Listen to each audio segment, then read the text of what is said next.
제주형 실리콘밸리를 구축을 목표로 해서 그 제주도 내 산학연관 협력 활성화를 도모하고 있는 제주 스마트 이밸리 포럼 제23차 포럼을 시작하도록 하겠습니다. 이미 나눠드린 책자의 여기 오늘의 주제 그리고 강사님께서 자세한 부분들이 나와 있어서 이에 대한 부분은 책자로 가름을 하도록 하겠습니다. 오늘의 포럼인 경우는 국제전기자동차 엑스포에서 주최를 하고 제주 스마트 이밸리 포럼 운영위원회와 한국엔지니어연합 제주가 공동 주관을 하면서 제주에너지공사에서 후원을 해주고 있습니다.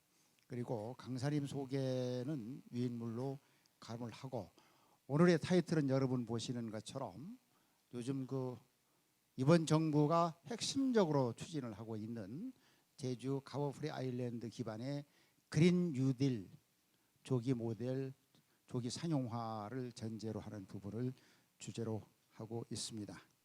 그리고 아울러서 포럼 주제 발표 이전에 몇 가지 간단한 공지 말씀을 좀 드리겠습니다. 여러분들께 나와 있는 이 페이퍼에 보면 지금 제주도의 핵심 산업이 1차 산업과 관광 산업입니다. 그래서 4차 산업혁명 시대 포스트 코로나 시대를 대비한 제주형 전동 자율주행 농업기계 정책 포럼이 다음 주 월요일 날 2시 이 자리에서 개최가 되기 때문에 많은 분들이 관심을 가져주시고 24차 이밸리 포럼은 8월 21일 날 개최가 되므로 아울러서 관련된 분들 더불어서 오셔서 많은 교류 협력의 기회를 가져주시기 바랍니다. 그러면 오늘의 주제 발표를 해주신 황우현 제주에너지공사 사장님을 모시겠습니다. 여러분 뜨거운 박수 부탁드리겠습니다.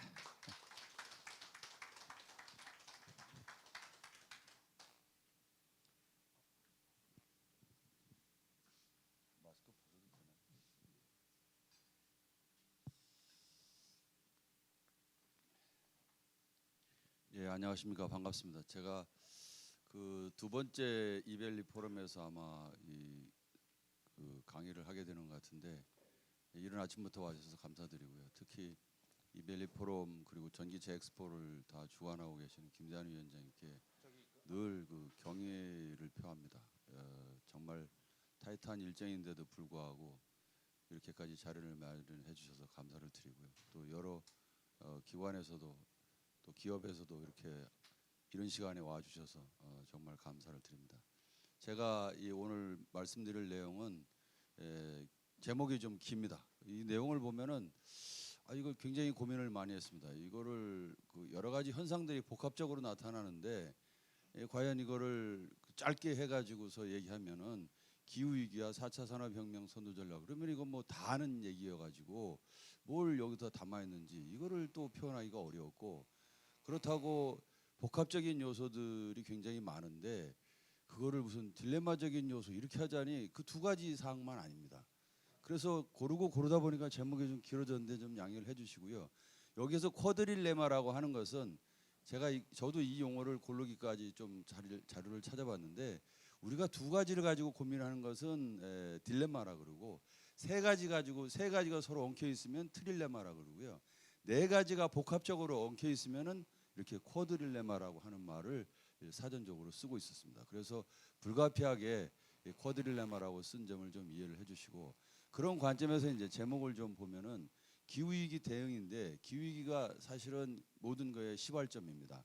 그리고 두 번째는 이제 에너지 신산업이 거기에 연이어서 나왔고 그것과 관련해서 복합적인 요소들이 나타나고 있는데 그게 과연 뭘지 그러면 이제 이거는 다시 4차 산업혁명하고 어떻게 연관이 되고 얼마 전에 이제 정부에서 발표한 그린 뉴딜하고는 또 어떤 형태와 연관이 되어 있는지 이걸 이렇게 복합적으로 짧은 시간이지만 설명을 해 나가도록 그렇게 하겠습니다. 목차는 생략하고요. 그 이 그림은 다 아시는 얘기입니다. 그래서 여기 그 보시는 것처럼 26년부터 18년까지 나사에서 추적한 건데 점점점 뜨거워지는 것을 얘기를 하고 있습니다. 근데 이 그림보다도 여기에 이 기후 위기에 관련해 가지고 할 것인가 아니면은 뭐 좀 거친 표현이지만 그냥 우리가 소멸될 것인가 뭐 이런 형태의 이 그래프가 이렇게 나와 있습니다. 그래서 기후 위기가 이렇게 뜨거워지고 있는데 여기에서 일정 시점에서 끊어가지고 온도를 더 낮춰주지 않으면 현재 세대는 괜찮지만 다음 세대들은 지구에서 살기가 어려울 거다. 이제 이런 형태가 이 그래프 속에 숨어 있고요. 그래서 사실 이제 이 부분을 갖다가 그러면 진짜 우리한테 얼마만큼 피부에 와닿고 있는가 이거를 기사에 나온 것들을 사진들을 보니까 아까 이 위에 있는 지도 속에 어딘가에 이제 대한민국에 있는데 이게 잘 보이질 않아 가지고 그 다음 나온 걸 보면은 이쪽 남반부 쪽 쭉 해가지고서 나와 있는 대한민국에 위치하고 있는 것도 일본이나 우리나라도 이렇게 뜨겁게 표시가 되고 있습니다. 근데 이게 잘 와닿지 않으실 텐데 작년 여름 같은 경우에 언론에 보도된 기사들을 보게 되면은 서울 같은 경우에는 그 온도가 뭐 32도다 34도다 이렇게 평균 온도가 나왔는데 뜨거운 곳은 47도 이렇게까지 올라간 곳들에 대한 부분적인 열 폭증 현상이 있던 걸로 이렇게 나오고 있거든요. 그러니까 저희들이 생각했던 것보다 어떤 지역은 정말 견디기 힘들 정도로 덥고 이런 현상들이 우리한테도 체감이 돼서 나타나고 있는 거고요. 이런 사진들은 언론에 보도가 되고 있습니다만은 사실 비교를 해보면 이 빙하들이 얼마만큼 빠르게 녹고 있는지가 이렇게 보이는데 가보지 않았으니까 체감은 안 됩니다만은 한라산이 우리 옆에 바로 있으니까 느낌상으로는 이게 정말 심각하구나 이렇게 느껴질 수가 있습니다. 그리고 캐나다에 이제 빙하가 있던 자리가 다 녹아서 사람들이 빙하 녹은 곳을 관광을 하러 오는 형태고요. 그다음에 이태리에서 이제 작년이죠 물이 이제 차올라서 그 관광객들이 이제 이렇게 어렵게 다니고 있는 사진이 나오고 있습니다. 그러면 이런 것들이 이렇게 일부에만 문제가 있느냐? 그리고 도대체 왜 이런 일들은 왜 생기고 있느냐? 이제 근본을 돌아가 봐야 되는데 이 사진 한 장 속에 또 그 앞에 1800년대 그 1차 산업혁명 이후에 화석연료를 쓰기 시작하면서부터 어떤 변화들이 일어났는지를 이 사진 한 장이 최근에 다시 보여주고 있습니다. 그래서 이 속에는 30개 그 가장 빠르게 성장하고 있는 그 도시들 중에서 그 21개가 이제 아프리카에 있는데 이 21개 아프리카에 있는 21개 이 30개의 도시 중에서 아프리카에 21개가 있다 이 뜻인데 이게 어떤 의미냐면은요. 도시화를 얘기를 하고 있습니다. 그러니까 도시화가 사람들이 도시로 몰려들면서 에너지를 많이 소비하게 되고 에너지를 많이 소비하게 되니까 거기에 따르는 수요를 갖다가 충족시키기 위해서는 빨리 짓는 발전소가 필요합니다. 그게 석탄 발전소였었죠. 그래서 석탄 발전소를 빨리 짓게 되니까 거기에 에너지 소비가 많아지게 되고 도시에 몰려드는 사람이 또 난방이라든가 또 냉방 같은 걸 하려 그러면 또 에너지 소비가 또 되게 되니까 또 석탄을 많이 떼게 되고 이런 이제 또 오일을 많이 떼게 되고 이런 순환고리가 이제 만들어졌던 거죠. 그런 과정들이 이제 생겨서 가고 있는데 이미 아프리카의 주요 도시들도 해안국에 있는 주요 도시들의 21개가 도시화가 진행이 되면서 역시 에너지 소비가 많아지고 있고 이 나라들도 중국이 예전에 그런 표현을 했었지 않습니까? 우리도 좀 어떻게 값싼 연료를 써서 경제 성장을 해보려고 하는데 왜 우리한테 이산화탄소 감축 의무를 부과하려고 하느냐 이런 이제 기사가 나왔던 것처럼 이런 도시가 성장하고 있는 도시들도 역시 왜 CO2를 우리가 배출 많이 한다고 이런 시각을 보내느냐 이런 얘기를 하고 있는 겁니다.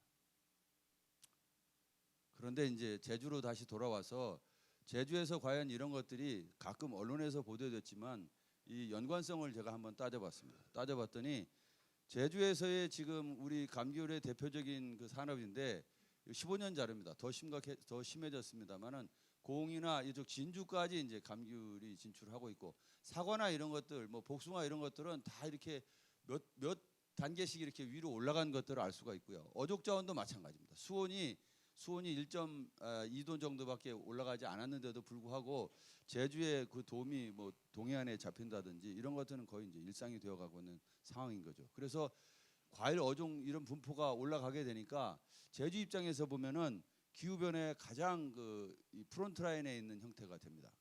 그러니까 최첨단에 있는 거죠. 그런데 그것뿐이 아니죠, 사실은. 이 기온 상승해 가지고 그 해수면이 이제 상승을 하고 있는데 여기 이 그림에서 보시고 있는 것처럼 요 표 하나가 6mm입니다. 연간 6mm씩이니까 10년이면 이제 6cm 정도 차오르는 거죠. 근데 이 6cm가 그 만조식이나 이런 거 갖고 연관해서 한다 그러면은 이렇게 제주에게 외도 해안 쪽인데 거기에 물이 차와서 넘치는 형태들이 나타나고 있다고 하는 그 기사 보도들이 이제 나오고 있는 거죠. 그리고 또 하나는 이제 구상나무인데 전에도 제가 이런 말씀을 한번 드렸습니다만은 구상나무는 통상 1200, 1300에서 이제 한라산 가까이까지 분포하는데 제가 이 자료들을 보도된 것 때문에 좀 더 공부를 했습니다. 그러니까 이 나무가 그 크리스마스 트리용으로 해가지고서 그 해외로도 많이 나가서 이제 유명해진 나무죠. 근데 이 나무가 한라산에서 자생하고 있는 형태로서 굉장히 유명한 나무인데 왜 이렇게 고사가 되고 있는가 했더니 한라산의 적설량이 줄어들고 수분이 적게 되니까 수분이 모자라니까 이 고산지대에서 이제 말라주는 형태가 이제 나오고 있다는 거죠. 그러면은 그 기후 변화로 인해서 또 하나가 여기에 숨어 있는 게 이 밑에 있는 것들이 이게 조리대인데 이 조리대가 구상나무 밑에 이제 위치를 하게 되면은 구상나무 열매들이 떨어져서 거기서 자연적으로 이렇게 이 싹이 나가지고 다음 세대를 이어나가는 천연갱신 이 형태가 되어져야 되는데 열매들이 이제 밑에 요 조리대 사이에 떨어지게 되면은 조리대가 넓게 분포돼 가지고 싹이 나서 햇볕을 못 받으니까 또 이게 악순환의 고리가 만들어진 겁니다. 그래서 기후하는 분들 제주에 있는 이제 환경운동연합이나 이런 데서 이제 말씀하시는 자료들을 쭉 살펴보면은 조리대가 보기에는 아무것도 아닌 것 같아도 그 제주의 생태계를 바꾸는데 굉장히 큰 영향을 미치고 있는 것이라고 그렇게 있는 이유가 이제 이 속에 있습니다. 이렇게 되니까 단순히 구상나무가 없어진다고 하는 것만이 아니라 이 제주가 생겨나고 난 이후에 이 환경을 만들어 놨던 그 생태계들이 우리 탓만은 아니지만은 제주에 큰 영향을 미치고 있는데 우리는 아직 그걸 못 느끼고 있다는 것이 더 큰 문제라고 이제 말씀을 드릴 수 있는 겁니다.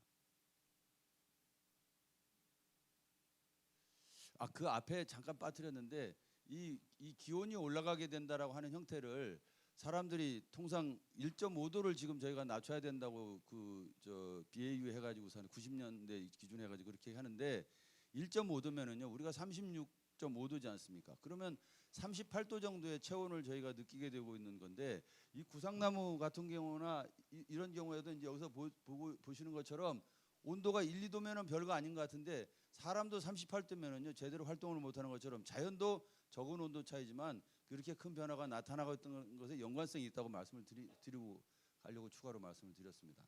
그러면 이게 전체적으로는 어떤 방향으로 지금 가고 있는가를 살펴볼 필요가 있습니다. 여기 OECD하고 전 세계 신규 설비 투자, 그다음에 발전원별로 전망인데 이게 원전이라든가 또 재생에너지를 놓고 보면 다른 거 석탄이나 이런 원전 같은 것은 하락하는데 신재생에너지는 늘어나고 있다고 하는 것을 세계적인 추세에서 볼 수가 있습니다. 그다음에 신규 투자가 원자력은 170억 불이었는데 재생에너지는 3천억 불 정도를 투자를 하고 있어요. 그러니까 뭐 저는 탈원전이냐 아니냐 이런 측면하고는 좀 다르게 투자 측면에서만 놓고 보면 전 세계적으로는 주력이 어디로 가고 있는 건지를 이제 알 수가 있다는 거죠. 1, 2차 산업혁명의 연장선상에서 놓고 보면 화석연료 중심으로 이렇게 갔었는데 그게 아니고 지금 제가 그 자료를 살펴본 바에 의하면 2004년, 5년 이때부터 시작해가지고 변화들이 나타나기 시작한데 최근에 해서 2018년 나와 있는 자료는 이렇게 거의 20분의 1 정도, 20분의 1 정도로 그 투자가 이제 차이가 나고 있다는 것을 알 수가 있습니다. 그리고 발전 비중으로 놓고 전망도 놓고 보면은 신재생 에너지가 이렇게 급격하게 2040년이면은 최우위로 올라서게 되고 화석연료가 중간 그리고 이제 원전이 그 다음을 차지하게 된다는 거죠. 근데 왜 이런 현상들이 나타나냐? 그게 그 단순히 막 어떤 환경적인 측면에 대한 얘기가 아니고요.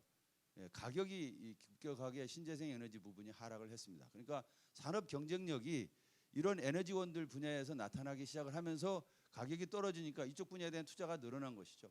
일례로 태양광 같은 경우에는 10년 전하고 지금하고 비했을 때 모듈 가격이 10분의 1 정도로 줄어들었습니다. 반면에 다른 것들은 그만큼 경쟁력을 높이지 못했다고 하는 반증이 아닐까 이렇게 저는 생각을 합니다. 일례로 원자력 발전을 건설한다든지 아니면 화력 발전을 건설한다고 하는 패턴들은 신재생 에너지만큼 기술 진화가 그렇게 급격하게 가지 않았다 이렇게 볼 수도 있는 거죠. 그래서 여기에 연관돼 가지고 재생에너지들이 이렇게 늘어나게 되니까 일자리도 2030년이면은 1,500만 명 정도가 늘어날 걸로 이렇게 또 나와 있습니다.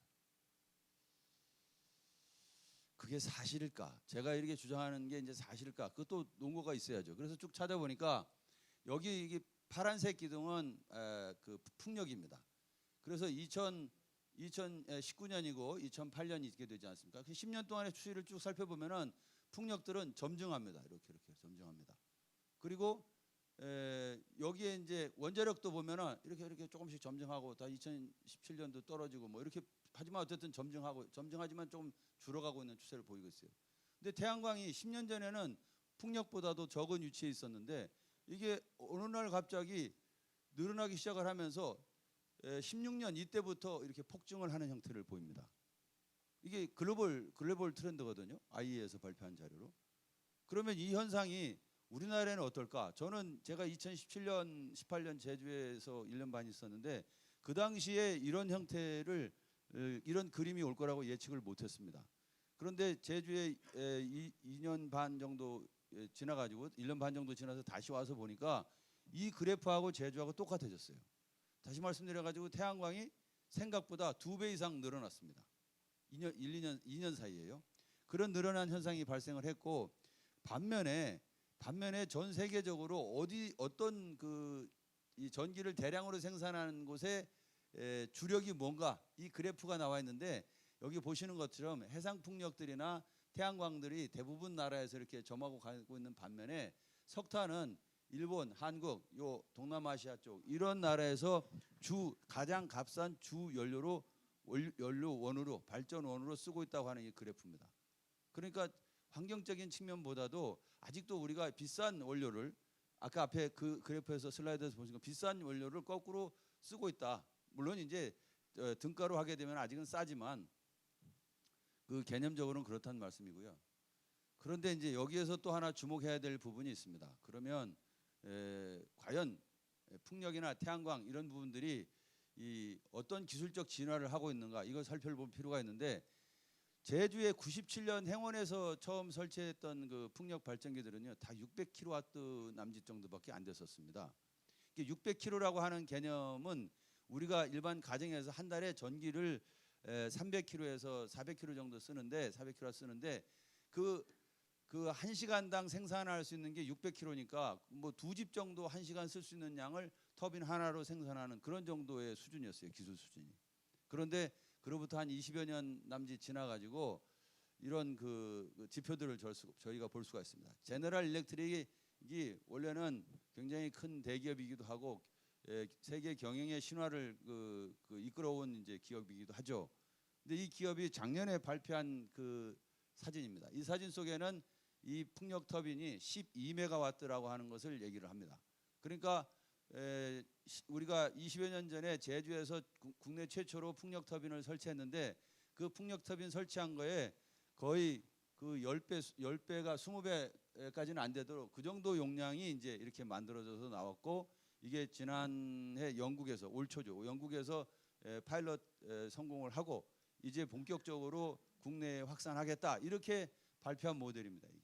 그래서 크기를 보면은 에펠탑이나 뉴욕에 있는 이 빌딩 클라이슬러 빌딩보다도 거의 비슷한 크기의 풍력 터빈들이 만들어져서 나오고 있다고 하는 것을 알 수가 있고요.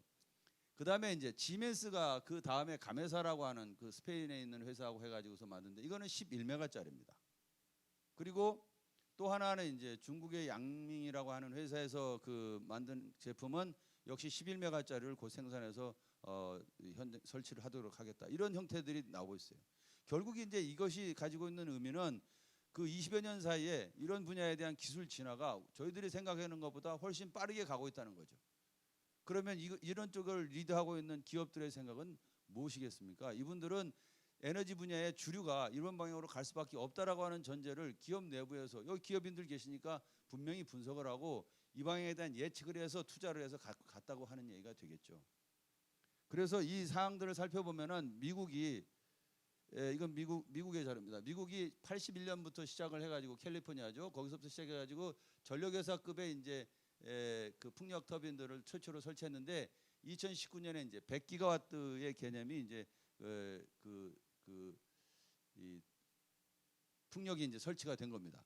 그러니까 이 100기가와트라고 하게 되면 또 잘 금방 감이 안 오실 텐데 우리나라의 작년에 발전 설비 총 설비량이 121기가였어요. 그러니까 미국은 뭐 나라가 크기도 하지만은 풍력 전체 양이 우리나라 전체 에너지 생산 시설 규모하고 비슷한 형태를 하고 있다, 이제 이렇게 데이터를 볼 수가 있는 거죠.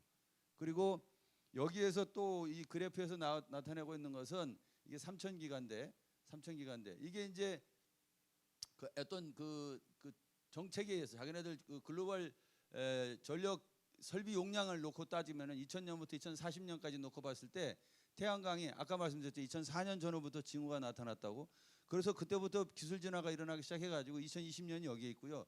2040년이면 앞으로 20년 뒤에는 태양광이 가장 많이 사용되는 발전원으로 갈 것이다, 이렇게 전망을 하고 있는 거고요.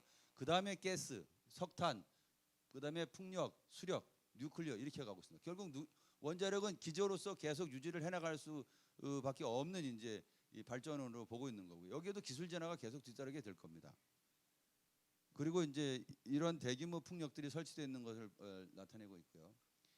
근데 국내는 그럼 어떨까? 국내외적인 요소를 잠깐 보면은 우리나라에도 각 발전 회사들이 이렇게 태양광을 확산하기 위해서 노력을 하고 있습니다. 이게 이제 밭이라든지 이런 데다가 태양광을 같이 그 병존하는 형태로 해가지고 설치하는 게 나타나고 있고, 이건 호주에서 이제 대규모의 태양광 단지가 등장하고 있는 거고요. 국내에서 ESS가 나왔는데 재작년 내내 ESS 때문에 아주 골머리를 앓았습니다. 화재가 발생을 해서 지금 현재 대안을 가지고 대책을 세워서 가고 있는 중이고, 삼성이 이제 삼성 SDI가 이 한 번 충전에 600km 이상 가는 배터리를 개발했다라고 하는 기사입니다. 그리고 이거는 미국 메릴랜드에 있는 주유소가 이 전기 자동차가 등장을 하게 되니까 그 주유소를 이제 크로징했다라고 하는 사진도 있습니다. 그 다음에 이제 알리100이라고 하는 얘기는 많이 들어보셨을 겁니다. 이런 기조 속에서 수많은 기업들이 아마 벌써 200여 기업 가까이 늘어난 걸로 알고 있는데, 수많은 기업들이 신재생 에너지를 100% 쓰겠다라고 하는 선언들이 이제 나오고 있습니다. 그러니까 우리나라는 지금 현재 목표상으로 보면은 2030년에 20%, 그 다음에 2040년에 30에서 35%, 2040년, 2050년 이때 되면 65%까지 지금 현재 잠정 나와 있습니다. 그러니까 국가적으로 놓고 보면은 이 RE100을 하겠다고 하는 선언한 나라들까지는 아직 드물지만은 기업들은 이미 이 속에 여러분들 눈에 익은 대부분의 기업들이 RE100을 해보겠다고 신재생 에너지 100%를 쓰도록 하겠다고 이렇게 선언을 하고 있는 거죠. 다행히 LG화학이 얼마 전에 2050년 탄소 중립 선언하면서 알리100을 선언을 했습니다. 국내 기업도. 그래서 그러면 왜 알리100을 하게 될까? 또 이것을 또 짚어봐야 됩니다. 알리100이 신재생 에너지를 100% 기업에서 생산하는 데 쓰고 그 비즈니스 하는 데 쓰겠다고 이렇게 선언을 했는데 왜 이걸 할까? 이것은 이제 각 기업별로 탄소세 그것과 관련이 있습니다. 그래서 이런 탄소 형태들이 지구 온난화 문제를 해결하는데 중요한 법률적 이슈고, 이것을 해결하는 데에 동참을 하겠다라고 하는 선언이 되면서 여기에 동참하지 않은 기업하고는 향후 무역적인 장벽이나 제재가 뒤따를 거라고 봐서 이런 방향들이 나타나고 있다고 이제 저는 이제 보고 있는 겁니다. 그리고 여기에 이제 이건 전기 크루즈입니다. 전기 크루즈들이 이미 등장을 했고, 물론 전기배도 있고 드론도 있고 요즘에 등장하고 있는 것들은 파일럿 개념에 대한 것들은 웬만한 것들은 다 등장하고 있다고 하는 것을 이제 보여주고 있습니다. 그래서 아까 말씀드린 것처럼 10년 전에 이제 태양광 가격이 그렇게 하락을 했는데 배터리 가격도 사실 마찬가지입니다. 배터리 가격도 LCOE 개념으로 이렇게 나눠서 따지면 메가와트 아워당 떨어진 가격들이 이 다른 가격들하고 쭉 비교해서 놓고 볼 때 풍력이 떨어지는 이 그래프, 태양광이 떨어지는 그래프, 석탄이 떨어지는 그래프, 그 다음에 여기에 가스 마찬가지입니다. 그 다음에 배터리 가격이 떨어지는 그래프 놓고 보면은 얼마만큼 2010년 요 전후 2004년 10년 전후에 가지고 얼마만큼 가파르게 이게 떨어지고 있는지를 보면은 정말로 대세가 어느 방향으로 가고 있는지를 우리 눈에 다 들어오고 보여주고 있다는 것이죠. 이 데이터 속에 숨어 있는 게. 그래서 배터리 가격도 요 아래 보시면은 리튬 배터리인데 이게 2010년에 비해서 1,600불 하던 것이 여기에 이제 2019년이 놓고 보면은 그 156불로 거의 뭐 10분의 1 정도 가격으로 이렇게 떨어지고 있다고 하는 것을 알 수가 있습니다. 그리고 이제 미국 같은 경우에는 이제 과거에 16년의 그래프로서 석탄하고 신재생에너지의 이제 전력 생산량이 이렇게 차이가 있었는데 1.2 트릴리언인데 이제 576 빌리언 정도였으니까 이게 이제 거의 비슷한 수준으로 해서 다시 신재생이 늘어났다라고 하는 형태까지 그래프가 나오고 있어요. 그다음에 이제 테슬라 이제 자동차 문제입니다. 자동차인데 이 자동차가 그 테슬라가 그 작년도에 혹시 테슬라의 주가가 얼마였는지 그 아십니까? 2만 원대쯤. 그 작년도에 이맘때쯤 테슬라 주가가 200불 정도였습니다. 근데 올해에 제가 페북에다가 그 기사를 보고서 올렸을 때는 천슬라라는 말이 나와가지고 테슬라 주가가 한 주당 1,000불을 넘었다 이렇게 하는데 그 뒤에 다시 보니까 1,120불까지 주가가 올라갔습니다. 그런데 이제 국내 그러면 기업들은 국내 기업의 주가는 어느 정도 될까? 국내 주가는 약 100불 남짓 정도 됩니다. 그 다른 나라도 다 비슷합니다. 국내만이 아니고 요 그래프에서 의미하고 있는 것들은 자동차 메이커들의 이제 톱 메이커들에 대한 설명들을 하고 있기 때문에 도요타는 상당히 높죠. 도요타는. 그런데 주가가 그렇게 차이가 난 그 배경은 뭘까요? 테슬라는 전 세계 시장 점유율에서 보면은 정말 미미합니다. 1년에 뭐 30만 대를 생산해야 된다 막 이러고 있는 상황이니까 국내 기업도 500만 대 이상 이렇게 하고 있는 것을 놓고 보면은 정말 미미한데 왜 주가가 그렇게 높게 올라가고 있느냐? 그 테슬라는요 생긴 지 10년 좀 더 됐습니다. 10년 좀 더 됐는데 그 사이에 맨 사람들이 정말로 저게 되겠냐 이런 식의 기사들이 굉장히 많이 나왔었어요.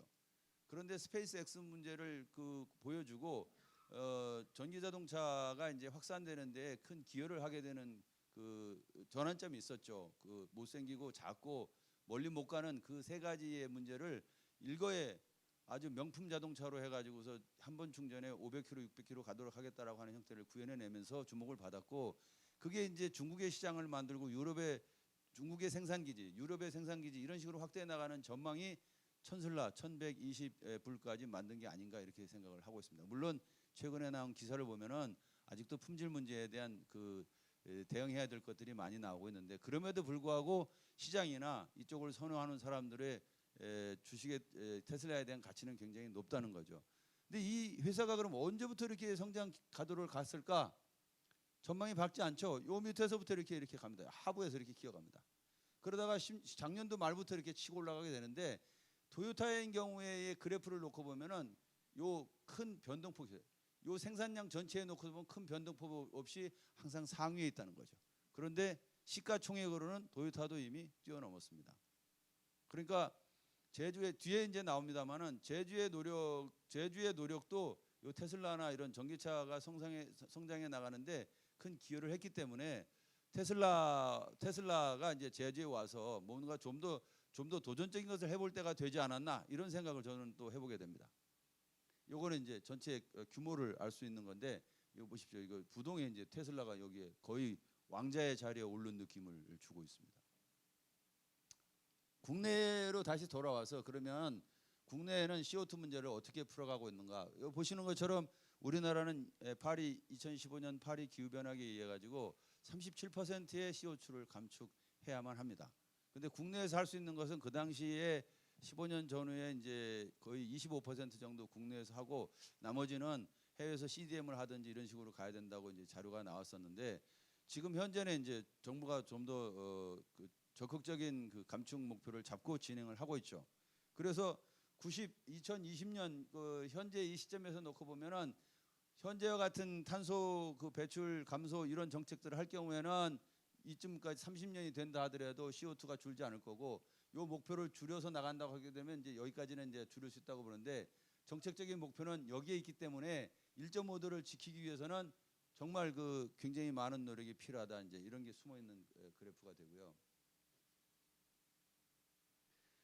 실제 그러면 우리나라에서 얼마 많은 노력을 하고 있는가를 이제 살펴볼 필요가 있습니다. 이 2008년 제주에서 이제 스마트 그리드를 시작을 하게 되는데 그 전부터 조금씩은 있었지만은 지금 현재 시점에서 놓고 봤을 때 전국에는 약 5만 3천 개에서 근 6만 개수의 태양광 발전소가 이렇게 돌아가고 있고요. 그다음에 풍력 발전도 국내에 이제 650기가 99개 단지에서 이렇게 풍력 발전기가 이제 그 돌아가고 있는 중입니다.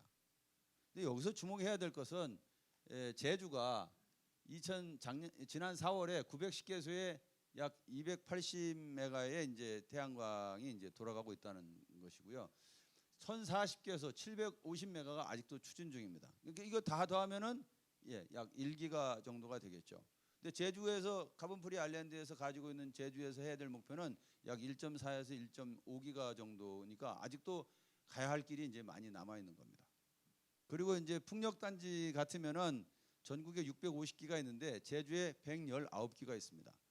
그 119기가 돌아가고 있는데 그게 이제 270메가니까 270만 정도가 되는 거죠. 그래서 제주가 전체적으로 놓고 보면은 이 비율로 놓고 보면 한 6분의 1 정도를 차지하고 있지만 상징성으로는 항상 제주가 톱을 달렸었는데 지금은 이제 제주의 풍력의 그 최초 제주에서 시작을 그렇게 했음에도 불구하고 제주는 이제 강원이 1위, 또 전남이 2위, 제주가 이제 3위의 이제 풍력 그 사이트를 가지고 있는 곳으로 이렇게 랭크가 좀 바뀌었습니다.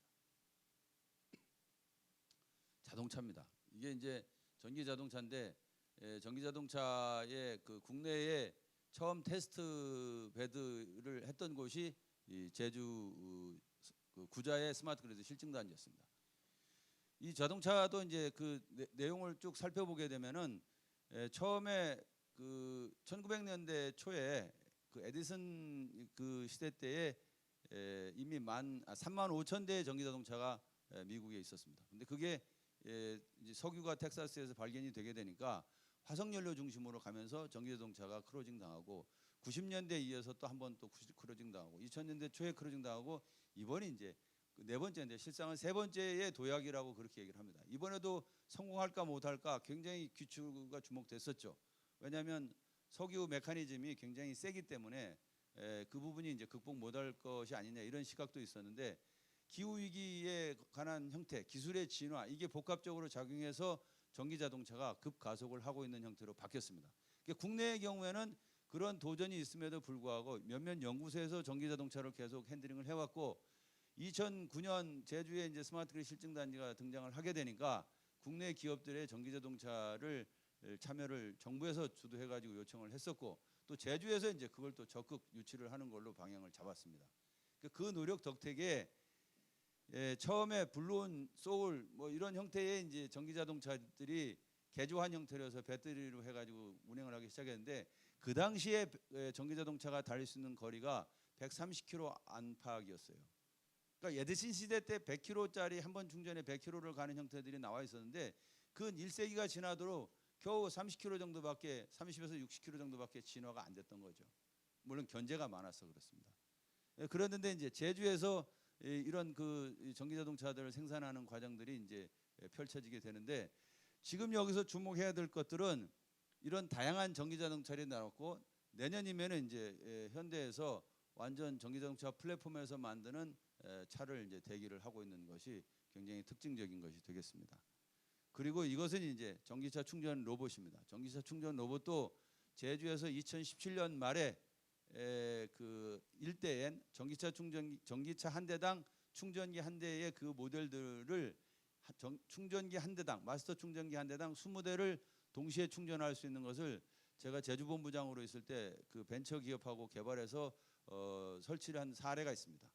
그 다음에 그 기업하고 계속 있었으면은 그 다음 모델로서 전기차 충전 로봇을 준비해서 이제 출시를 하자 이렇게 했었는데 제가 이제 인사이동으로 한전 인재개발원장으로 가는 바람에 거기까지는 이제 제주에서 못했어요. 그래서 그 기업하고 계속 학교에 가 있으면서도 컨택을 해가지고 모델링해서 나온 게 지금 이런 모델입니다. 그래서 자동차가 등장을 하면 자동차가 주차를 하러 오면은 로봇이 기다리고 있다가 플러그를 자동으로 꽂고 하는 형태로 하고 있는데 그 기업이 기반 기술은 다 가지고 있는데 아직 투자 자금이 모이질 않아 가지고 이걸 상용화를 못 하고 있어요. 그러니까 그 투자 여력이 있으신 기업은 그 기업하고 해가지고 상용을 하면은 아마 이 테슬라처럼 언젠가 급상승하는 주가의 그 투자 보람을 느끼시지 않을까 이런 생각도 듭니다.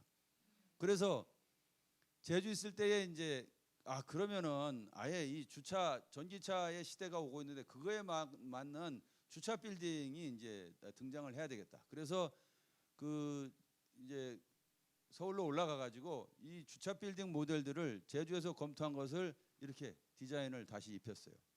그래서 이것을 사업하겠다고 하는 분이 이제 있는데 이분도 이제 투자 자금을 못 모으다 보니까 망설이고 있는 중입니다. 그래서 이때 이제 그 개념을 제가 설명을 디자인할 때 이제 요청을 해놓은 것이 전기차를 가지고 도착을 해서 차를 세워 놓으면은 전기 자동차를 이제 하부에 파레트 자동 이동 파레트 같은 그 데크가 있어가지고 요 충전 위치 3층 뭐 A 구역으로 자동차를 갖다가 세워놓게 되면 충전 로봇이 있다가 자동으로 플러그인하고 거기서 충전을 시작한다고 하는 메시지를 이제 남겨주게 됩니다. 그러면은 메시지가 뜸과 동시에 급속으로 충전하실 겁니까? 아니면 완속을 할 건가? 이걸 묻고 그걸 묻게 되면 이제 선택을 해주면 앞으로 10분 안에 80% 충전이 될 겁니다. 계속 주차할 거면 주차비가 나가게 되는데 괜찮습니까? 동의하면 그다음에 그대로 되는 거예요. 그리고 일부러 와서 차를 가져가면 되는 거죠. 국내에 지자체가 약 250개 정도 되어 있습니다. 거기에 큰 지자체, 작은 지자체가 있지만 이런 형태의 주차 빌딩 모델들이 자동 충전돼서 돌아가는 주차 빌딩 모델들의 시대가 곧 올 겁니다. 왜? 이거는 단순한 주차 빌딩이 아니고요. 가운데에는 풍력 터빈이 돌아가고 있습니다. 그리고 바깥에는 태양광이 설치가 되어 있고요. 이 안에는 V2G 기술이 있어서 신재생으로 발생되는 계통의 플럭처에이션을 이걸로 잡아줄 수가 있다. 이런 그 내면적인 설계가 이제 되어 있는 중입니다. 근데 이게 제가 이걸 많이 강의는 안 했는데 누가 투자를 하겠다고 와서 막 매달릴 것 같은데 제가 여기 오기 전에 벤처 창업도 생각을 했는데 아직 그런 일들이 안 일어나는 거 보면은 우리나라 이 기업인들의 이 투자 감각이 제가 그 테슬라나 이런 사람 만나면 금방 할 것 같은데 제가 지금 시간이 없어가지고 못 만나고 있습니다. 한번 주목을 해보시기 바랍니다. 예, 예. 제주에서 그거 한 겁니다. 근데 이제 정부가 이제 그러면 어떤 방향으로 가고 있는지가 또 중요하겠죠. 그 정부는 일관되게 이런 이 CO2 우리가 이제 8억 5천만 톤 정도를 30년에 배출할 걸로 보고 있는데 여기에 감축 로드맵에 의해서 국외 감축과 부문별 감축으로 나눠 가지고 이제 어떻게든 줄이려고 하는 형태가 이렇게 나와 있는 겁니다. 그러니까 요 양의 거의 30% 정도를 이렇게 줄여야 되는 거죠. 이렇게 한다고 놓고 봤을 때 정부가 발표하고 있는 신재생 에너지 목표량이 2030년에 63기가와트 정도가 되는 겁니다. 거꾸로 말씀을 드리면.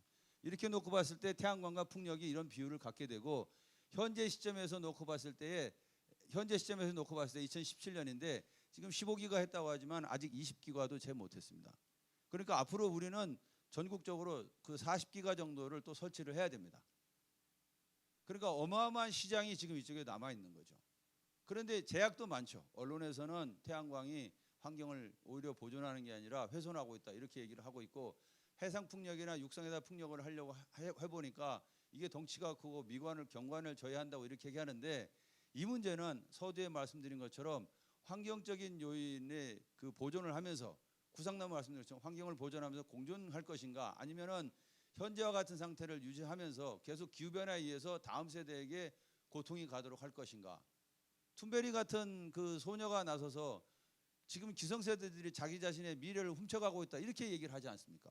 트럼프하고 맞짱 뜨면서 얘기할 수 있는 정도의 강한 자기 신념을 지금 얘기를 하고 있는데 지금 이런 것을 알면서도 그냥 넘어간다고 하게 되면은 정말 머리를 맞대서 풀어야 될 이유가 그 기후변화 문제가 더 이상의 저희가 놔둬서는 안 된다고 하는 것이기도 하지만 다음 세대에게 근 200여 년에 걸쳐서 변화가 일어나게 했던 이 기후 문제를 신재생으로 해결해야 되는데 신재생으로 가지 않으면 안 된다는 전제가 있고 어떤 모양으로 갈 것이냐는 지금부터라도 머리를 맞대서 합의점을 찾아야 된다는 그것이 이 40기가를 해야 된다고 우리나라 문제 사실 알리 100까지 가려면 더 가야 되겠죠. 그게 이 속에 숨어 있다고 이제 말씀을 드리는 겁니다.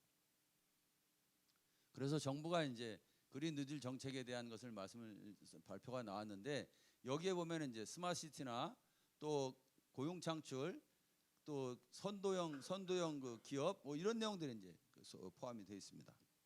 그래서 지난주죠.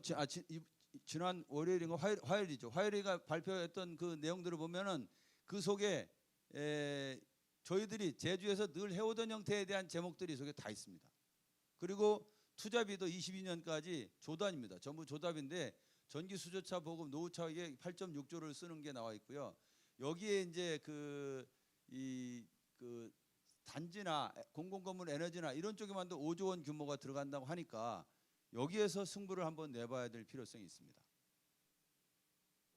그리고 여기에 대한 방향을 이제 그린 뉴딜과 디지털 뉴딜과 그린 뉴딜도 나눴는데 디지털 뉴딜은 어떤 면에서 보면은 이제 과거의 그 스마트 시티 중에서 유비쿼터스 시티와 같은 형태에 대한 그 IT하고 그 전산 쪽의 그 개념들에 대한 내용들이 이제 주로 방향이 잡혀 있고 이쪽은 제주에서 스마트 그리드 해던 쪽에 관련된 것과 연관된 내용이 이제 주가 되겠습니다.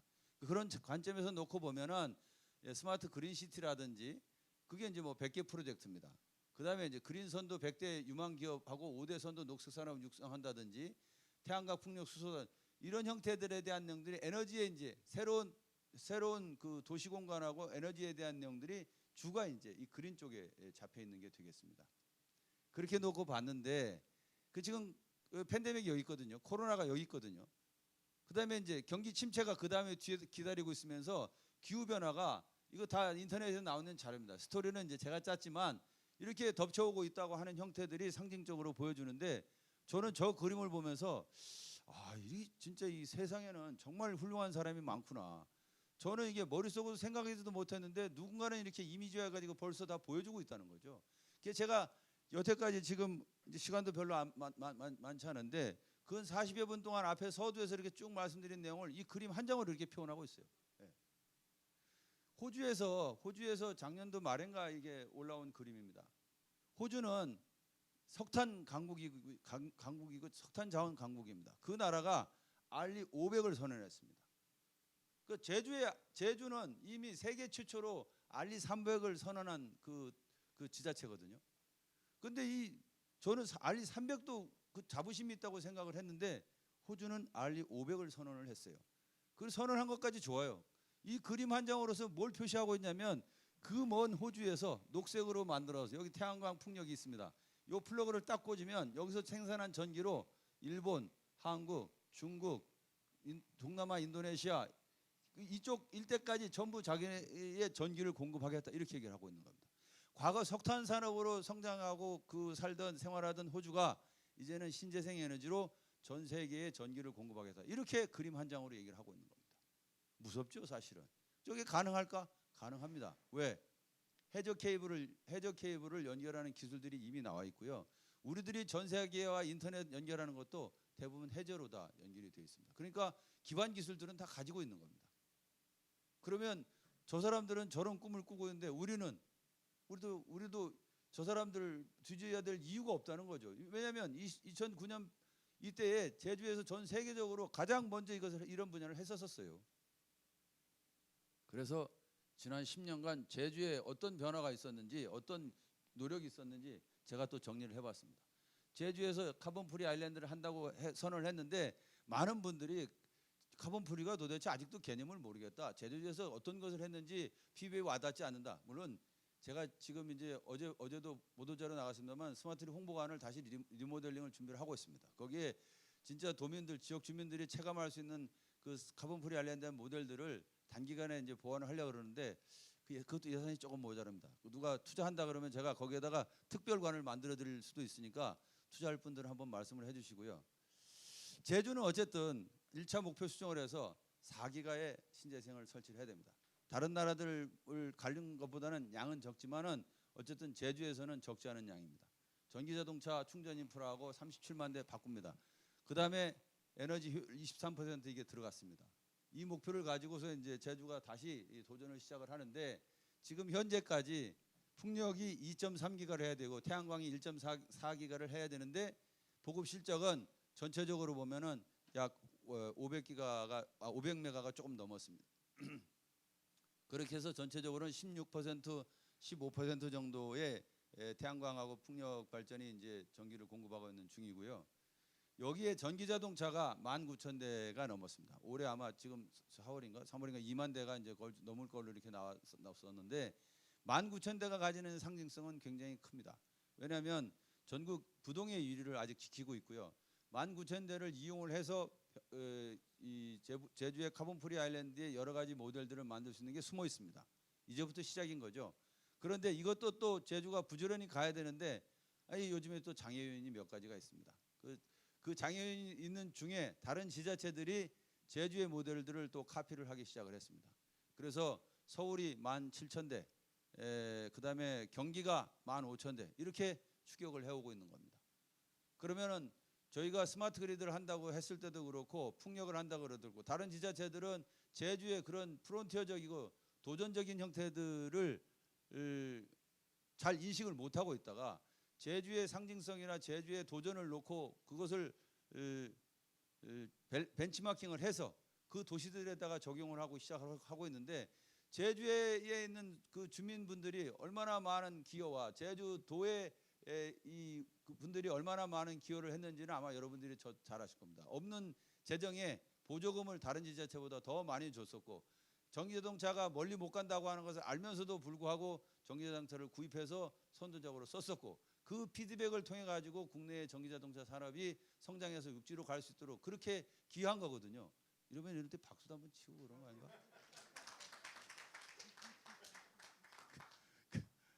죄송합니다.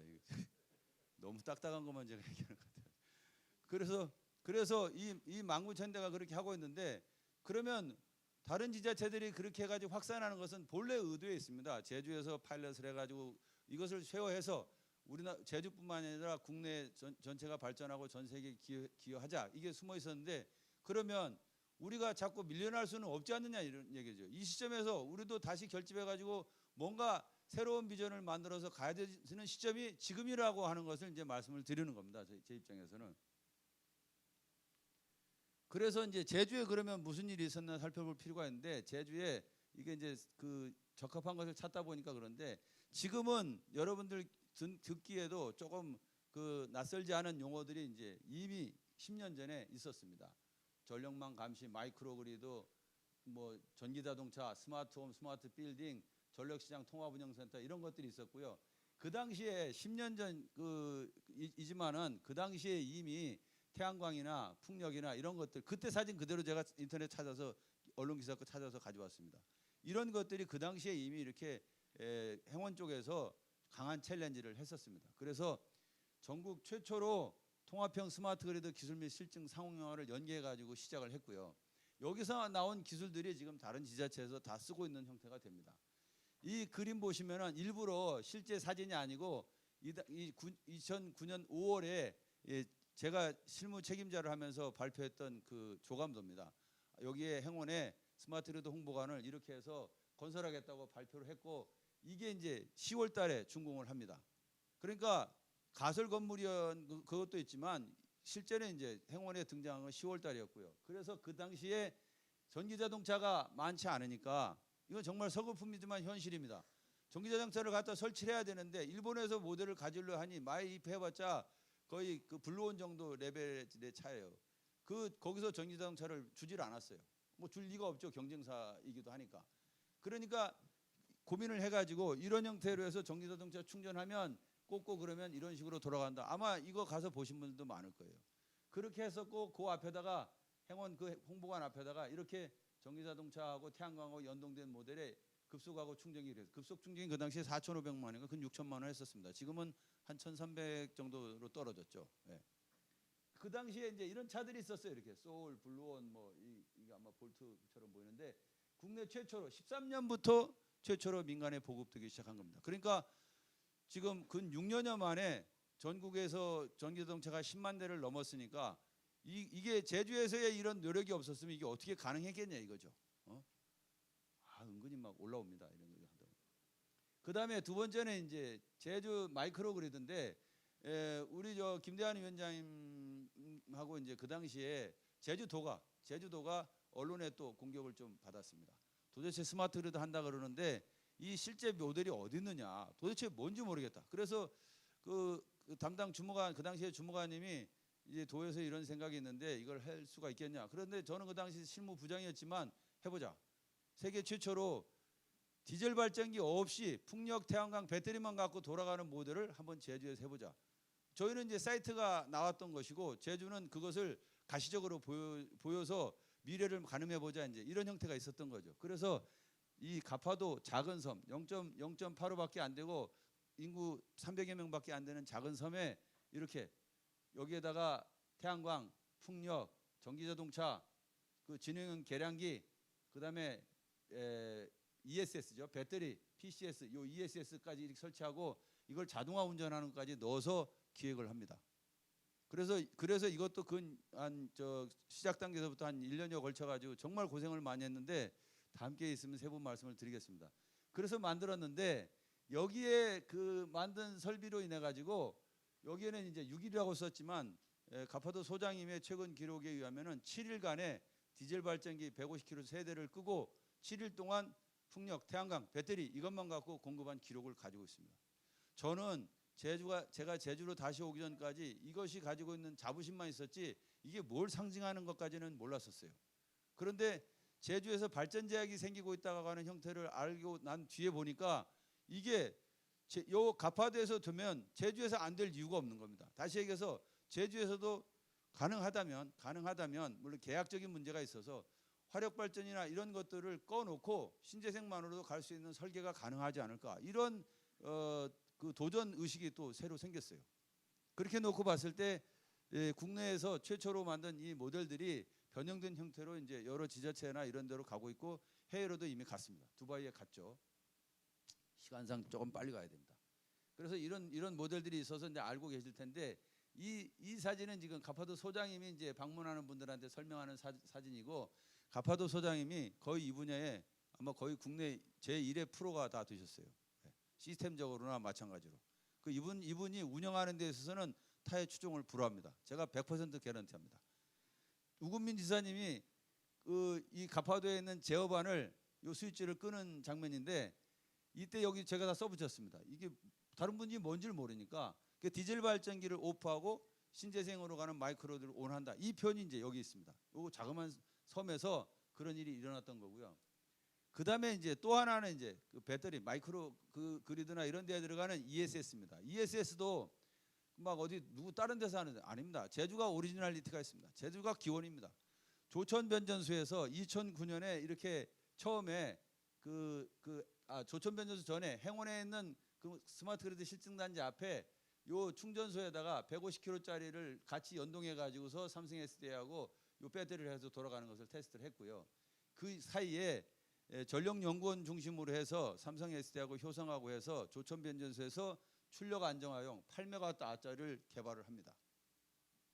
저는 제 임무는 사실은 여기까지였지 이것은 아니었어요. 근데 이 개발을 해야 되는 상황에서 몇 가지 이슈가 생겨가지고 그 팀이 저희한테 넘어오면서 이 부분을 또 맡아가지고 핸들링을 했는데 2013년에 이걸 맡아가지고 핸들링을 해서 성공을 하고 그 다음에 그 14년에 이제 주파수 조정용 ESS를 확대를 하기 시작합니다. 그래서 지금 우리나라 전체는 주파수 조정용으로 376메가의 ESS가 설치가 되어 있고 전체 용량으로는 아마 1기가와트 이상의 이 배터리를 이용한 ESS들이 활용이 군데군데 되고 있는 걸로 제가 생각을 하고 있습니다. 1기가는 아니고요. 1메가 이상이겠죠. 근데 여기에 이 그림이 중요한 게 이건 SDI에서 이제 그 자기네들 홍보용으로 만든 겁니다. 그래서 조천 변전소에서 ESS를 대용량으로서 개발했다. 여기 연동돼서 나온 그 자료였어요. 조천 변전소에서 이것을 거꾸로 실증해서 성공하지 못했으면 2014년에 FR용 ESS로 가기가 굉장히 버거웠을 거예요. 근데 이걸 통해 가지고 성장한 기업이 있죠. 바로 LG화학하고 삼성 SDI하고 코캄입니다.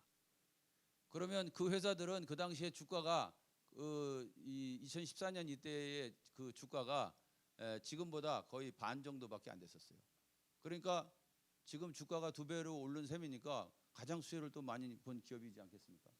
그래서 써머리를 하면은 행원이 국내 최초로 스마트 선두를 했고 여기에 전기자동차가 1인데 현대가 가장 많은 수혜를 봤다가 이렇게 이제 얘기를 할 수가 있는 거죠. 다른 자동차에서도 그렇고요.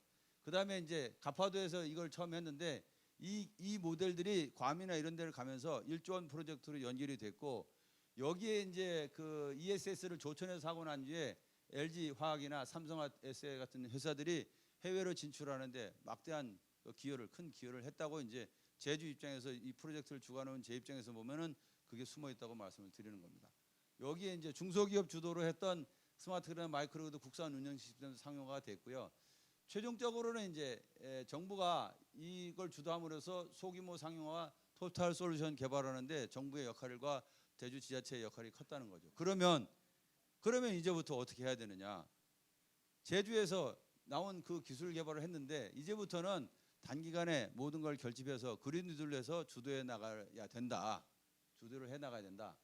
그렇게 해서 다른 나라가 뭘 하는가를 또 살펴봐야죠. 그랬더니 올해 세스에서 올해 그 토요타가 올해 그 이 미국 세스에서 발표한 내용이 스마트 시티를 하겠다고 발표를 했어요. 스마트 시티를 하겠다고. 그래서 내용을 보니까 후지산 근세대 2,000명 거주에 스마트 시티를 이렇게 하겠다고 이런 조감도를 발표를 했습니다.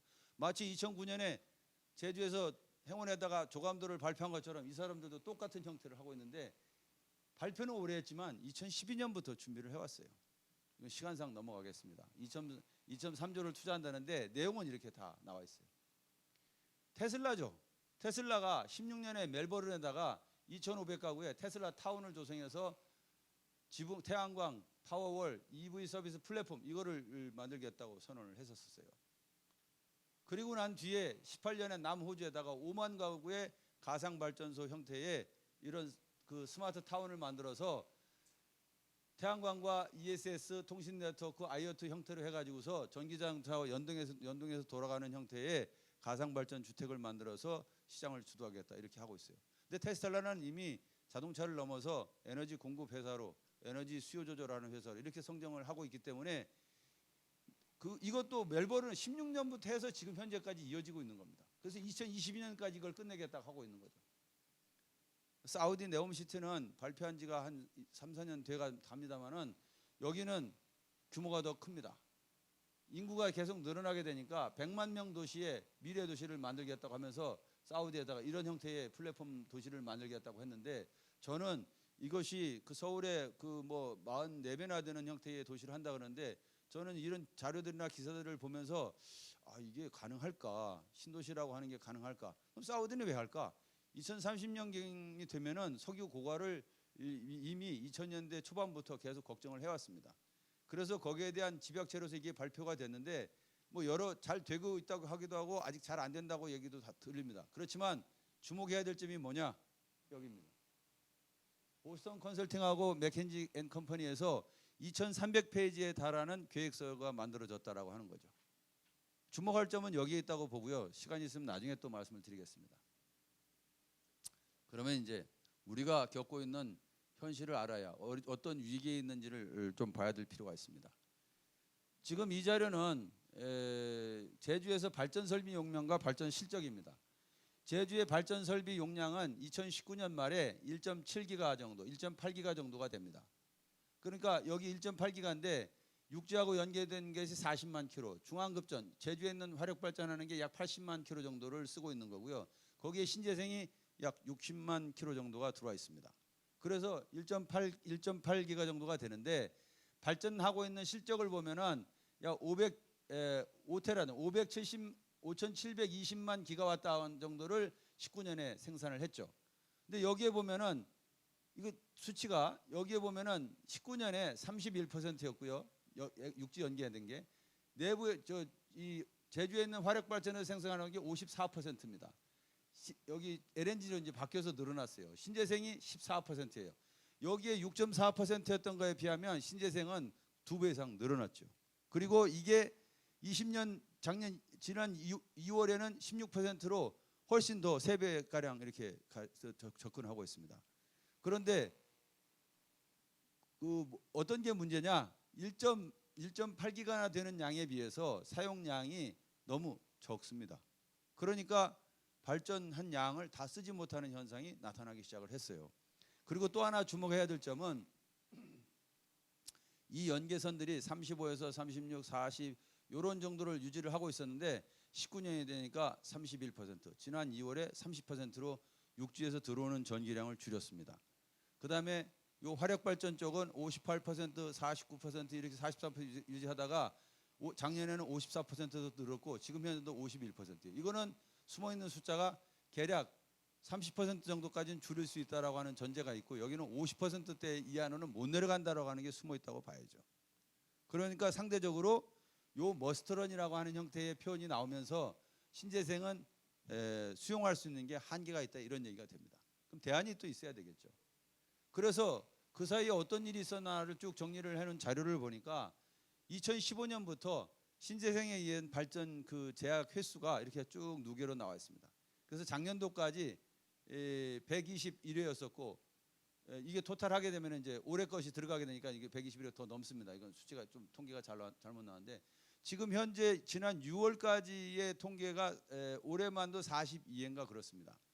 그러면 작년도에 46회였는데 올해에 42회니까 연말이 되면 100회가량 발전 출력 제약이 된다는 얘기고 그렇게 되면 이제 신재생 하시는 분들에게 이제 사업상 어려움이 이제 올 수가 있습니다. 어제도 전기학회에 가 보니까 전기연구원에서 아주 오래 연구하신 분 말씀이 신재생 에너지 사업을 하는 분들이 신재생 에너지의 발전 출력이 생기면은 신뢰도가 떨어져 가지고 이게 생산을 하지 못할 텐데 사업성이 없는 사업을 사업성이 없으면 사업을 못 하게 되니까 그게 더 큰 문제다. 이제 이런 얘기를 하셨는데 그게 여기에 이제 이 수치에 이제 숨어 있는 게 되겠습니다. 그리고 제3년 개선을 한다 하더라도 역송을 하든 못 하든 30년 기준 횟수를 봤을 때에 최소 30%에서 40%는 30%에서 40%까지는 또 발전 출력 제약을 할 수밖에 없다는 거죠. 대안이 없으면 안 된다고 하는 게 이제 여기에 있는 말씀이고요. 그리고 이제 S&P가 하락하고 REC도 떨어져서 신재생 발전 사업자의 수익 악화로 투자가 위축될 수밖에 없는 게 보이는 거죠. 그리고 전기 자동차와 관련해서는 충전기 사용량이 계속 늘어나고 있습니다. 약 최근에만 6배 이상 전기차 충전 그 양이 늘어난 겁니다. 그러니까 거꾸로 말씀드리면은 전기 자동차를 동시에 충전하게 되면 갑자기 부하가 많이 올라가 가지고 이 제주의 전력 계통이 불안정할 수 있다 하는 요소가 또 이 속에 또 숨어 있습니다. 그래서 제목에 있던 쿼드릴레마가 이제 나왔습니다. 그런 쭉 살펴보니까 제주가 어떤 문제를 갖고 있냐면은 첫 번째는 5년간 발전 제약이 늘어나면서 이 현상 자체가 어떻게 해결해야 될지 그 하나가 가장 큰 거로 부각을 했고요. 두 번째는 기존 전력망과 부하의 불균형이 생겨가지고 전력 계통의 불안정성이 높아지고 있는 거고요. 세 번째는 전기 자동차가 늘어나니까 피크가 늘어나서 이 수전 설비나 전력 설비들을 교체해야 될 타이밍이 또 오고 있습니다. 네 번째는 REC가 하락하니까 투자 수익이 줄어듭니다. 결국에는 이제 이런 네 가지가 한 가지 이슈만 아니고 서로 엉켜 있어가지고 이 문제를 종합적으로 보고 해결점을 찾지 못하면 신재생 에너지를 확대해 나가고 전기차를 확대해 나가는 데는 시간을 늦춰야 됩니다. 이 문제가 해결될 때까지. 그렇게 할 수가 없죠. 앞에 말씀드린 것처럼 기후위기 문제를 해결해야 되니까. 그래서 이번 그린 뉴딜의 대통령님도 말씀하셨지만은 위기가 곧 기회인 형태이기 때문에 이것을 아까 제주가 그 국내 이런 에너지 신산업에 성장하도록 하는데 기여한 것처럼 여기서 오늘 참여하신 분들이 의지가 강하시니까 우리가 힘을 모아서 새로운 도전을 해야 된다. 그렇게 되면 이런 도전을 해가지고 그 성공을 하게 되면 동일한 현상이 발생하고 있는 다른 곳에 제주 CFI 기반의 그린 뉴딜 상용화 모델을 구축해서 또다시 기여를 할 수 있다. 이제 이렇게 저는 보는 겁니다. 이때도 박수를 한번 치셔야 됩니다. 예. 그러면 이제 그 마무리 차원에서 어떻게 우리가 이걸 선도할 수 있을까? 과거에 그런 추격형으로 오는 분들에게 제주는 선도형으로 계속 가야 될 의무가 있다고 하는 것을 공유하고서 제주에 이제 우리가 가지고 있는 인프라를 살펴볼 필요가 있습니다. 제주에는 19,000대 차량이 있고 그 다음에 충전기가 또 있습니다. 풍력 발전과 태양광 발전이 있고 바이오도 있습니다. 그리고 국내 관광객이 1,500만 명 정도가 오는데 이 중에 외국 관광객이 170만 명 정도가 되고요.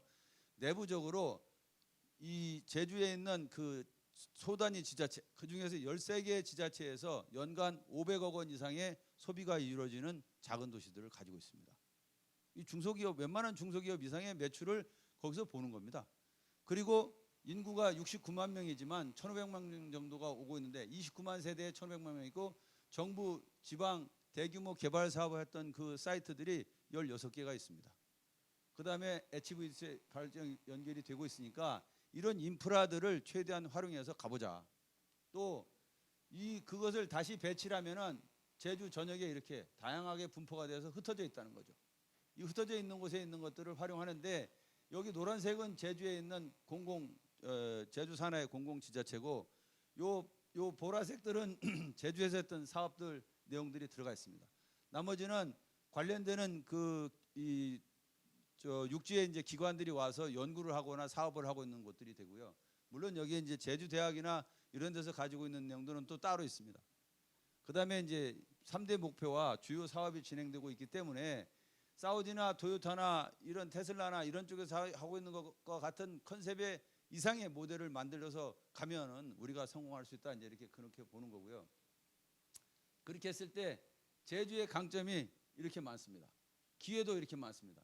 약점과 위협은 당연히 뒤따르죠.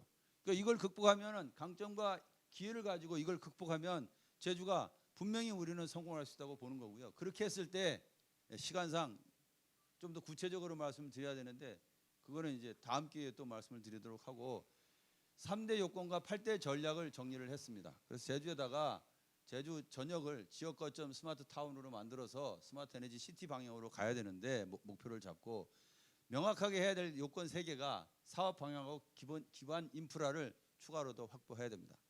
그다음에 주관 기관과 최고 책임자의 철학과 지원 의지가 있어야 되고 신사업 정책, 지역 주민 참여제도, 수익 공유 체계가 3대 요건을 갖춰야 되는데 그 중에서 요 3가지가 제주는 거의 다 갖춰졌어요.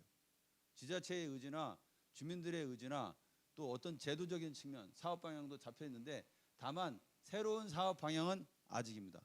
그거는 이제 오늘 여러분들하고 제가 공유를 했습니다.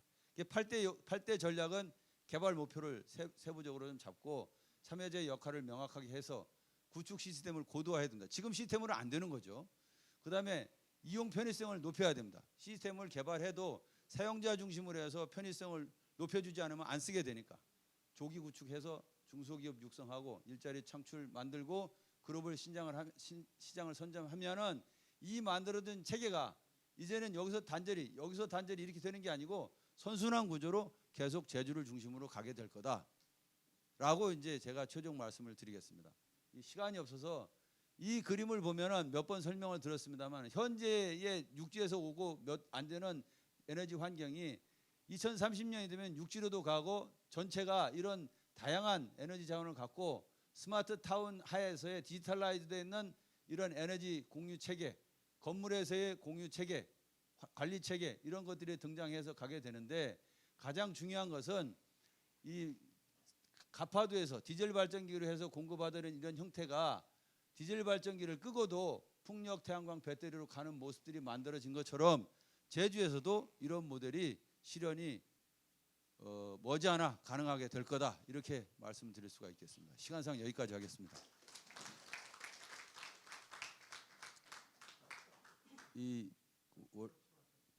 이게 제가 다음 또 이 전기학회 발표하고 연관이 돼 있어가지고 질문은 제가 한 3분만 좀 받도록 하겠습니다. 이게 한 분만 받아야 되는데 3분 질문 제가 받도록 하겠습니다. 예.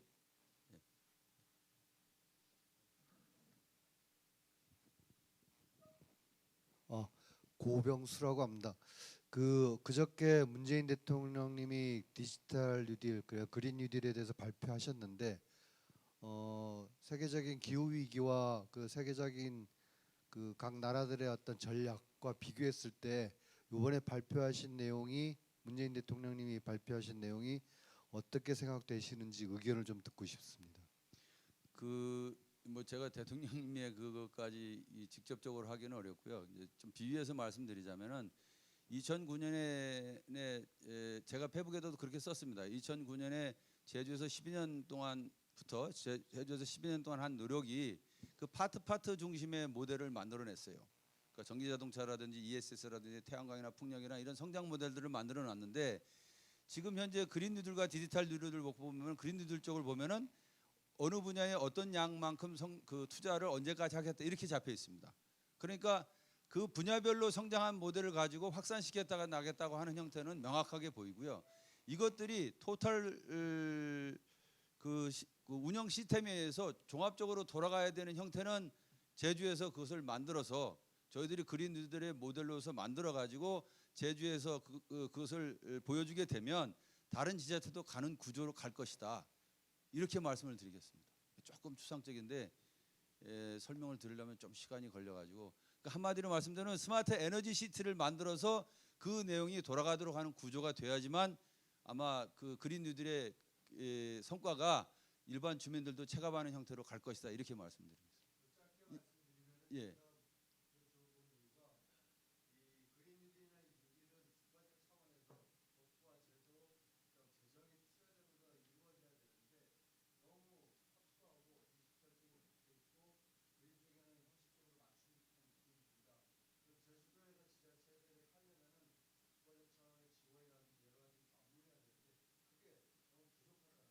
예. 예, 예. 그래서 이제 그 부분이 그 간극이 이제 그 단품 위주로 놓고 보면은 그 자체가 확산되어 나가는 형태로 보이는데 그 간극이 있기 때문에 그 간극을 제가 쭉 설명드린 것처럼 이제는 단품 형태에 의해서 전체가 토탈 솔루션으로 묶어서 돌아가는 형태가 돼야 기후 위기에 맞는 형태를 종합적으로 관리가 가능하고 제주에서 겪고 있는 쿼드릴레마와 같은 현상들을 극복이 가능하다는 형태가 되는 거죠. 그 형태가 단위 이 제품식으로 해가지고 성장 확대가 되면 아까 네 가지 이슈가 육지에서도 발생하기 때문에 제주에서 그런 안들을 제안을 해서 그린뉴딜에 참여해가지고 모델을 만들면 성공한 모델이 2, 3년 내에 가능하거든요. 성공한 모델이 육지로 가서 쓰게 되니까 중간 단계에서 아마 최종적인 중간 단계에서도 그 부분이 주민들이 체감하고 안정화될 수 있는 단계로 갈 거라고 이렇게 생각을 하는 겁니다. 예. 예.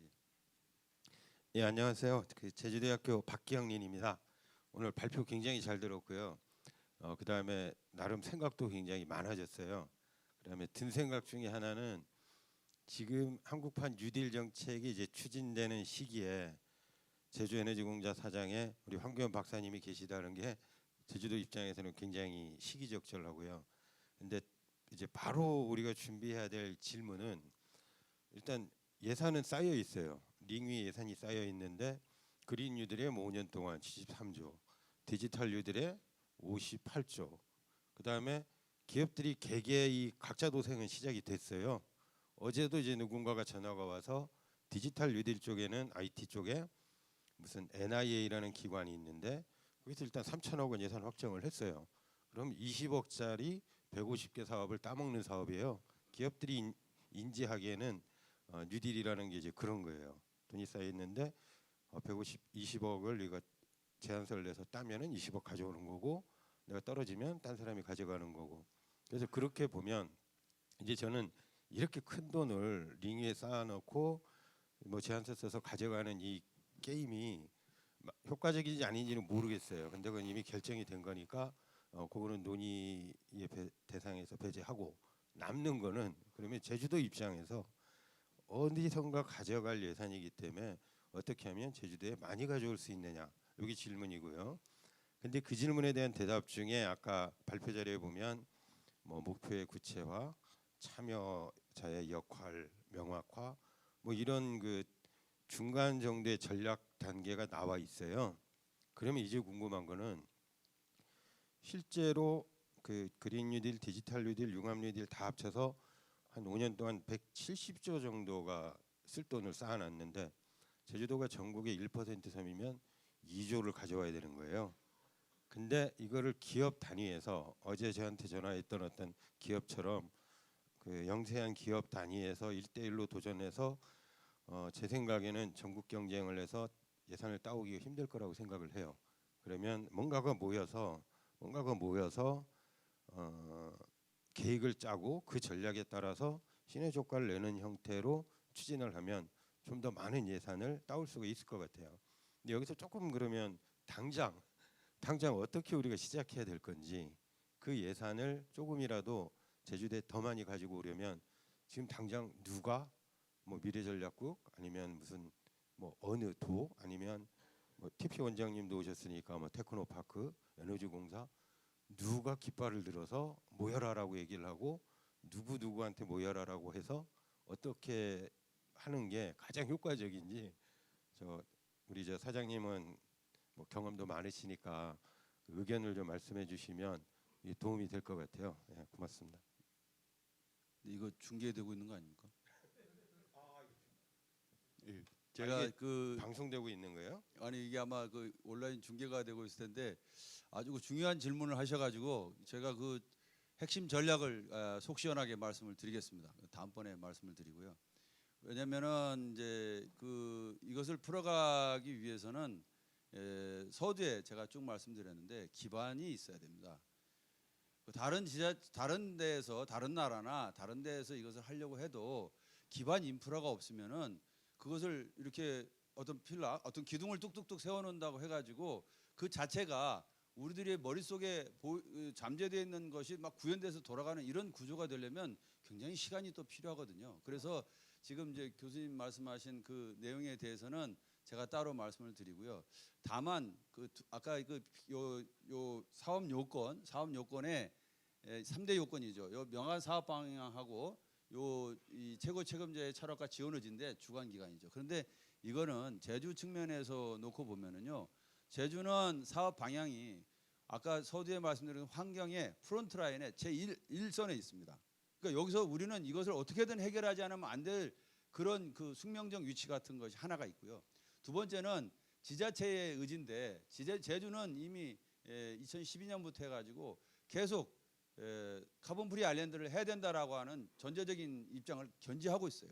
그 사이에서 이제 축적돼 있고 그런 기반들이 있기 때문에 그 기반 위에서 출범을 해서 요 8가지 전략으로 가면 지금 질문하신 내용에 충분히 이 단기간에 미트가 가능할 걸로 이렇게 보고 있습니다. 그 세부적인 것은 따로 제가 시간상 따로 뵙고 말씀을 드리겠습니다. 마지막 한 분만 더 받겠습니다. 예.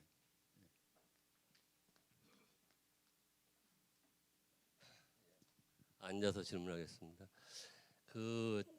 이건 뭐 제가 그냥 일반적인 그런 궁금증인데요. 지금 저기 8대 전략 보면은 지금 그린 뉴딜 해가지고 일자리 창출 다양화하고 그다음에 중소기업 육성 체계화 이런 것들이 있어요. 그런데 지금 이 제가 신문지상에서 이제 한 거 보면은 우리가 이 원자력을 갖다가 이제 멈추고 일부는 뭐 계획을 폐기하고 이름으로써 뭐 두산중공업이라든지 이런 것들이 뭐 도산 위기까지 갔다는 그런 말도 있거든요. 그러면은 기업이 무너지고 그다음에 고용인이 이제 퇴출되는데 그러한 문제도 있었고 그다음에 이제 태양광을 갖다가 이제 우리가 여기서 계속 장려를 했었는데 오히려 태양광을 갖다 장려함에 의해서 기존에 있던 국내 기업 태양광 관련 기업들이 특히 소재 기업들이 망하게 되었고 그래서 이제 소재를 갖다 완전히 이제 바꾸고 이제 폐기 처분하는 거죠. 그러므로 인해서 그리고 이제 중국의 저가 그러한 이 패널들이 이렇게 많이 수입돼서 이제 거기만 이제 배불려주는 그러한 이제 상황이 나왔다 그러더라고요. 그렇다면은 과연 우리가 어차피 이런 태양광을 한다든지 뭐 그러한 재생 에너지를 갖다가 써야 된다 한다면은 동시에 우리나라의 어떤 기업을 관계 기업을 갖다가 육성 발전시켜가는 그런 방안도 동시에 이게 되어야 될 텐데 지금 그것이 함께 되어 있지를 않다고 보거든요.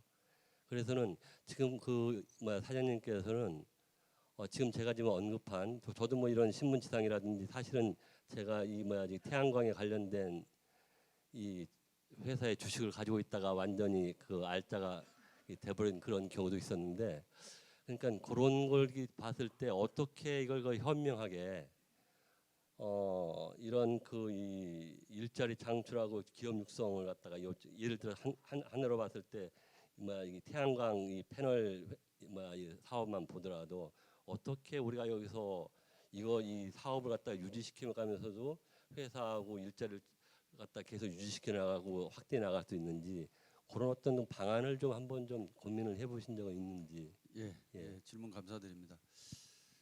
제가 이제 특정한 것을 말씀드리는 것은 경우에 안 맞을 것 같고요. 사례를 하나 말씀드리겠습니다. 제가 IBM이 이제 굉장히 큰 기업이죠.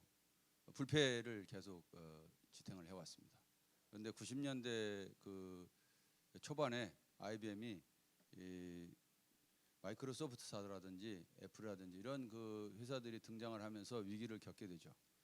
그래서 급전직하 이제 거의 그 망하게 되는 단계까지 가는데 그때에 거스너 회장을 영입을 합니다. 거스너 회장을 영입해가지고 그 92년에 영입을 해서 거스너 회장의 그러니까 리더십 하에서 IBM은 그 회복의 길로 가게 되고 그 회복해서 매출이 2배 이상 올라가는 형태로 발전을 하게 됩니다. 그 내용들을 사례를 쭉 살펴보게 되면은 기업은 포춘지에 나와 있는 그런 자료들을 놓고 보더라도 대부분 한 세대죠. 20년에서 30년 이상 지속하는 기업이 많지가 않습니다. 그러면 끊임없는 혁신을 통해서 성장을 해야 된다고 하는 게 정설인데 거기에 정부의 역할이 있고 기업의 역할이 있고 근로자들의 역할이 있는 형태가 되겠죠. 이게 결국에는 부단한 그 경영 혁신을 통해 가지고서 그 풀어나가야 되는데 IBM 같은 경우에는 주 전략이 1900년대 초부터 시작해 가지고 성장한 전략이 물량 주식, 대형화 중심으로 갔었는데 거스너 회장은 거기에다가 원스톱 서비스 체제를 도입해 가지고서 고객 만족적으로 이렇게 갔어요. 그 통해서 이제 성장 기반을 가게 되는 형태가 나오게 되는데 지금 국내에서 겪고 있는 그 기업들의 어떤 그 이 퇴조 그것은 글로벌 시장과도 연관이 되지만 시대의 변화에 적어도 앞서간다든지 아니면은 뒤처지지 않는 형태의 전략을 끌고 갈 리더십들이 나와야 되지 않는가. 저는 이제 답변을 조금 우회적이지만 그렇게 말씀을 드리겠습니다. 만일에 제주에서 저희가 전기자동차나 ESS나 이런 것을 안 했다고 한다면 가정으로 돌아가 봅니다. 2013년에 정부에서 민간에서 전기자동차를 쓸 수 있는 제도나 이런 게 만들어지지 않았고 제주도에서 주민들한테 전기자동차 보조금을 확대해서 보급하지 않았고라고 한다면 국내에서 전기자동차가 확산되어 나가는 타임이 굉장히 늦어졌을 겁니다.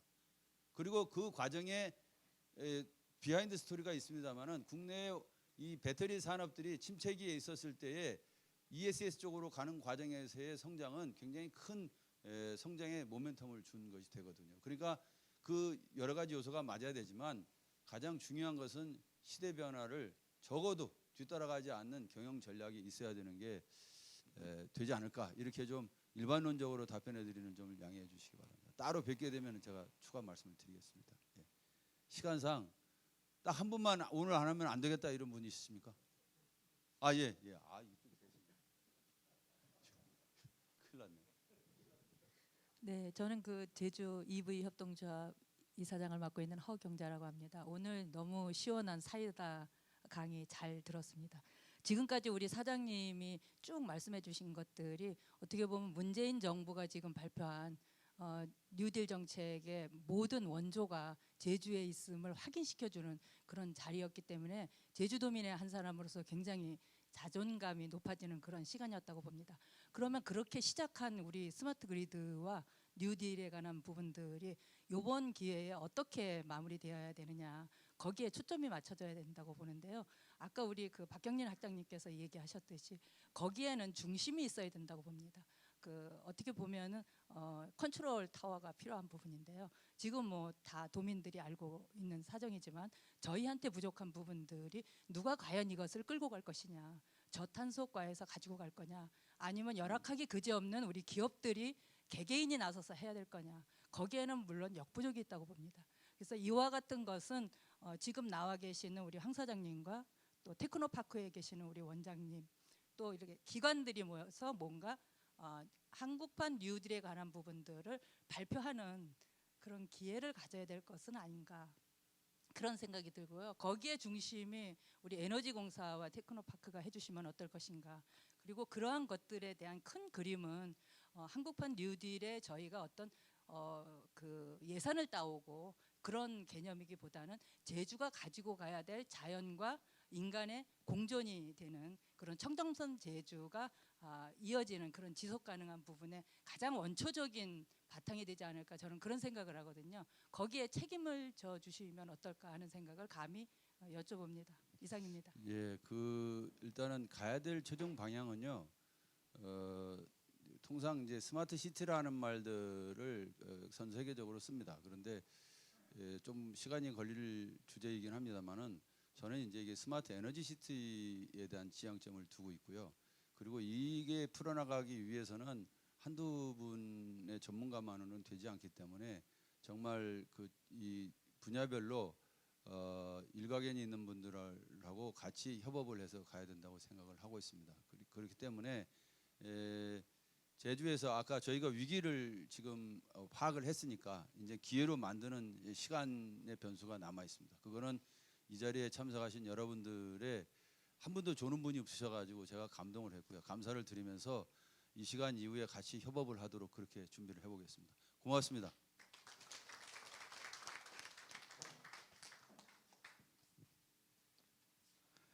예.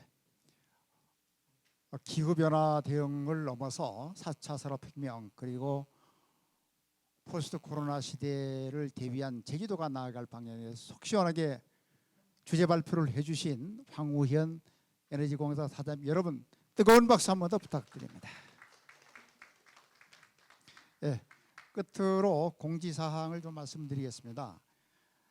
오늘 그 발표되고 있는 모든 내용은 국제전기차 엑스포 홈페이지, 유튜브 그리고 페이스북 제주소리를 통해서도 영상이 게재되어 있기 때문에 더 듣고 싶은 분이나 주변에 많이 알려서 이 좋은 내용이 도민들에게 체화되고 실질적인 효과가 나타날 수 있도록 해주시면 고맙겠습니다. 그리고 다음 포럼은 8월 21일 날 이 자리에서 합니다마는 디지털 전환을 준비하는 사이버 세상이라고 하는 주제로 오경수 전 제주이벌공사 사장께서 발표를 해주실 거고요. 추가로 또 하나 더 말씀드릴 것은 다음 주 월요일 날 바로 이 자리 2시에 역시 기후변화 대응이라든지 4차 산업혁명 포스트 코로나 시대를 대비한 제주 지역 최초의 전동 자율주행 농업기계 정책 포럼이 있기 때문에 여기에도 여러분들의 적극적인 협조와 함께 제주 지역 발전에 동참해 주시기를 부탁드리겠습니다. 감사합니다. 오늘 포럼 마치겠습니다.